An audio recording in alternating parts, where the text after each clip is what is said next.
guys, it's Jess, aka the Superheroes Therapist. Welcome back to my channel. I wanted to go over this. Being the strong friend, the manly man.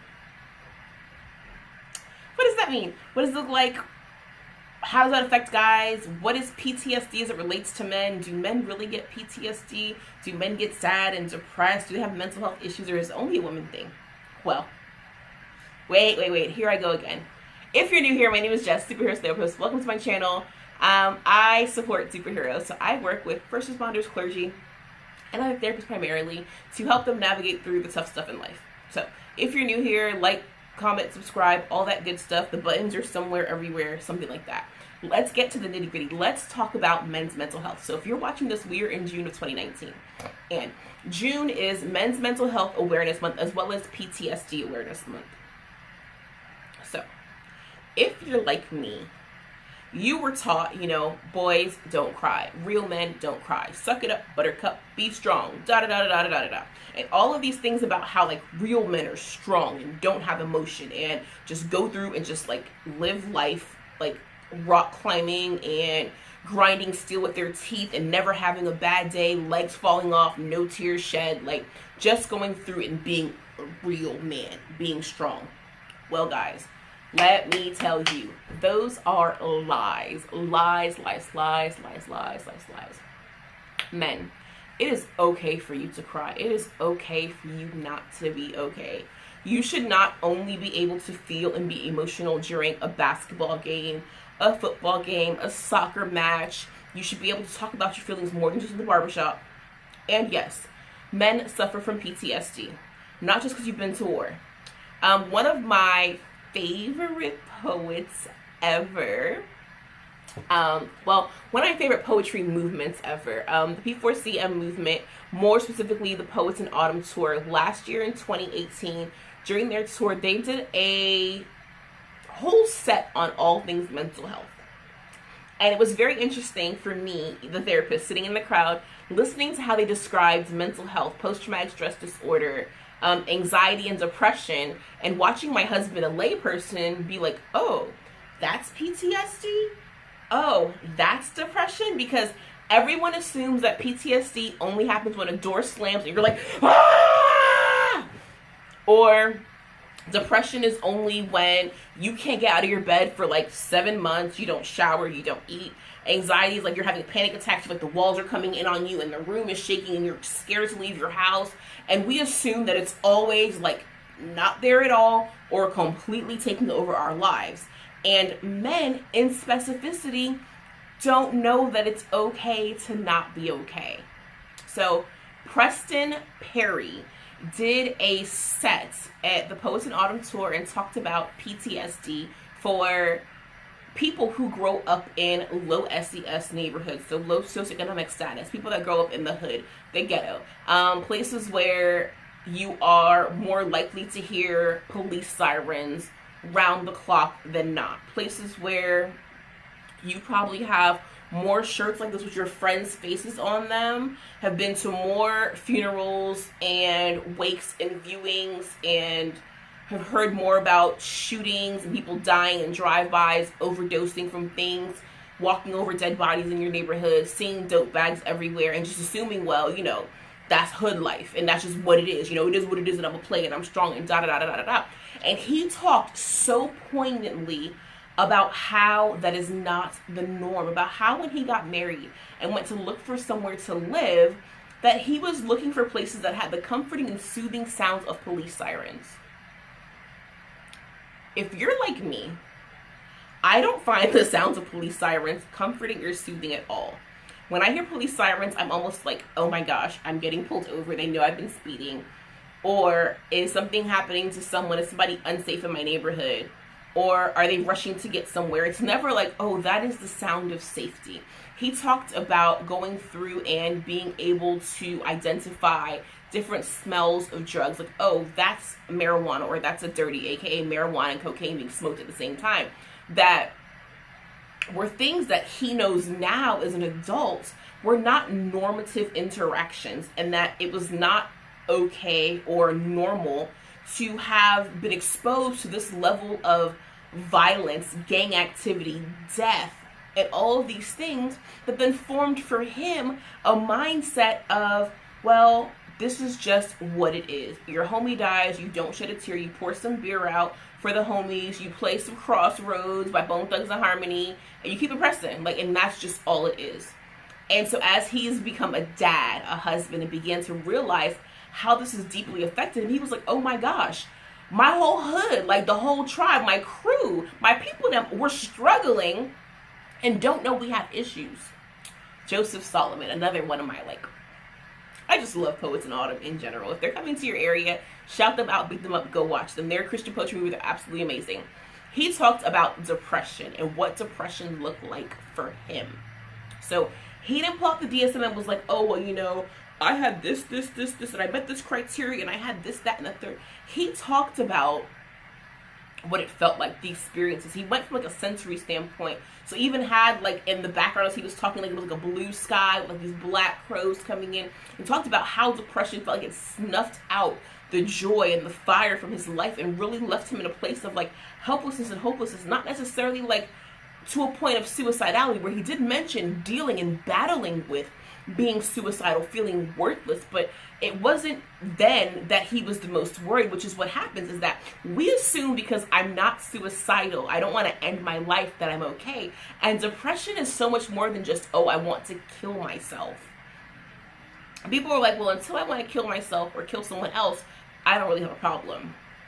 And the majority of the men that I speak to in my practice, in just passing in general, don't identify that they are not okay. They just assume, well, you know, big boys don't cry. We just suck it up and keep it moving. So we have a generation of men, I would say generations of men, because now those men are raising other young men who are raising other young men who are telling people that if you're strong, you don't cry and you don't feel. And that is the absolute farthest thing from the truth. One of the hardest things I've had to do as a strong person, the strong friend, the go-to, is ask for help. I'll say it again because my husband's going to want to replay this over and over again to see that I admitted it. One of the hardest things that I had to learn in being strong was that I had to ask for help. And that may not necessarily look like going to see a therapist for everyone. That may not necessarily look like having a formal mental health diagnosis or being on psychotropic medications or having to go to a peer support group. But for some, for most,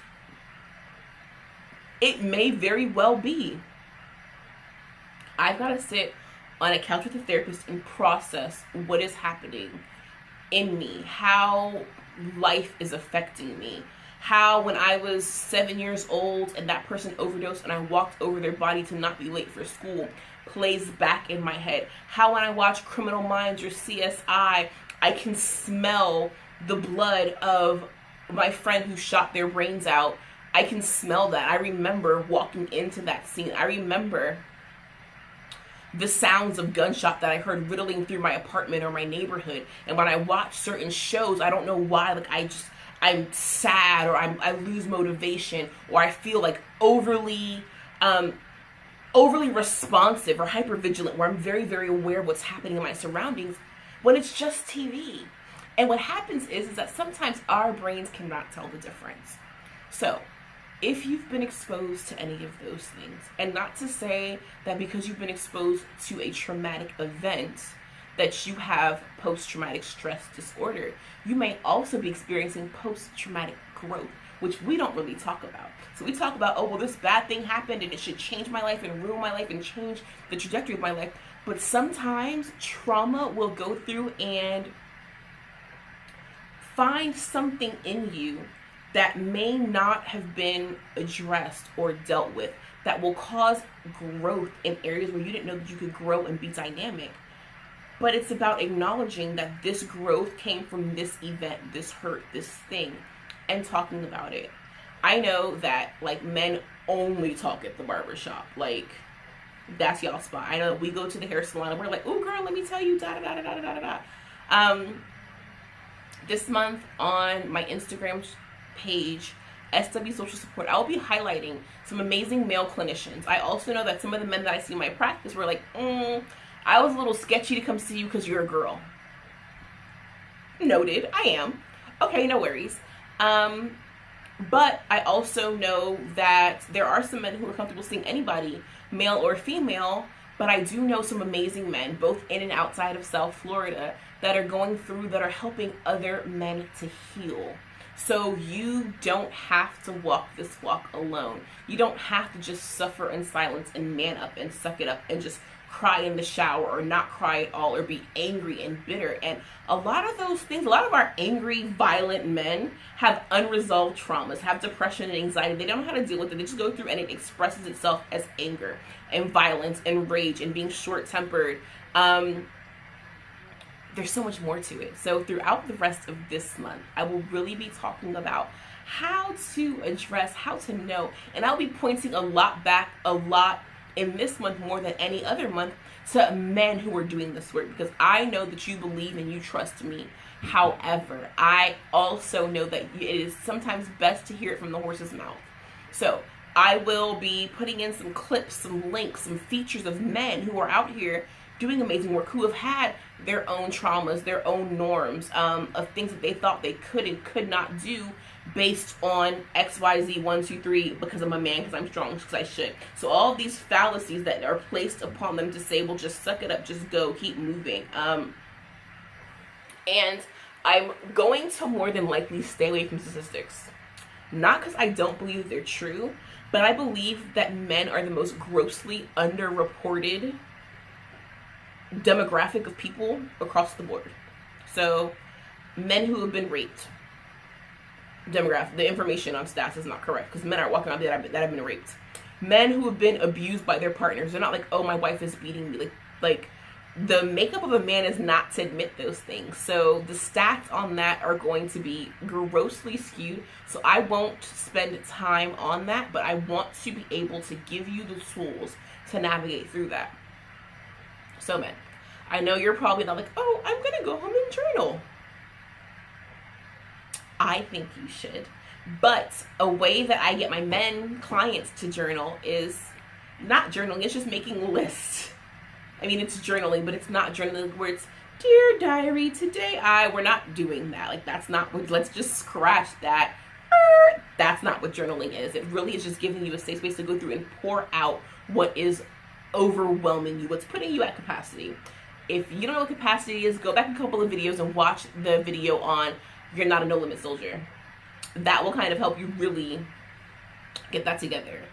And I'll be talking a lot about how more and more, for this month, a lot how more and more male artists are disclosing their hurt, their trauma, their issues, their weaknesses, their deep, dark secrets through music, which is really just journaling to a beat. But so this is the only assignment you have for my strong friend, the man, the manly man, the one that always isn't himself.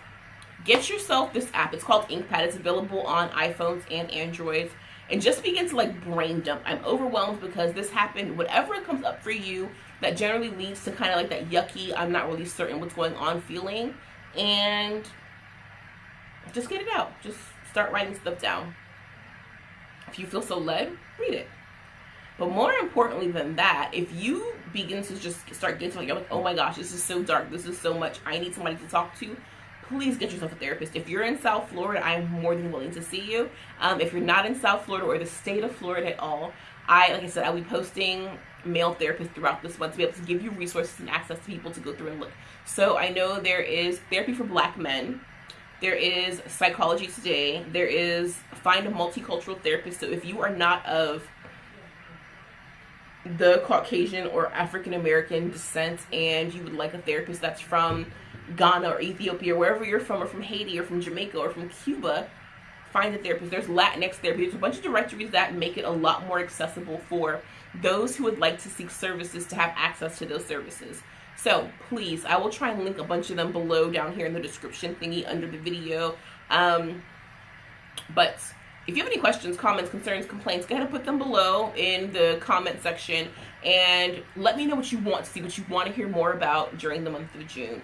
I'm going to really be honing in on what PTSD is, post-traumatic events, post-traumatic growth, and men's issues. caveat. I'm not an expert in dealing with only men. So I would like that to be, this is just very informational, psychoeducational, to give you more information about the truth versus the misnomer. I am on this soapbox of stigma is not the issue. I have seen it in my practice that people that we believe stigmatize mental health and don't understand it and are like, oh, it's this and it's that and this big spooky thing. Those people are not informed. They're ignorant. They don't have the knowledge of what these things actually are. But when those people that we consider stigmatized get the information, those are the consistent clients. Those are the ones that never miss a session. Those ones that are telling their family and their friends about, oh my gosh, I'm depressed and I'm anxious and I'm this and I'm that, and there's no negative label. There's not like, oh my gosh, I'm so embarrassed because I am. It's kind of like, hey, I'm dealing with this. I feel anxious. I feel depressed. I feel overwhelmed. I feel whatever. I've been having these flashbacks, and this is kind of where it's at. There's no shame in saying, hey, like, life is beating me down, and I have one nostril above water, as Kendall will say. But I'm fighting. You know what I mean? Like, doggy paddle, float, figure it out. But definitely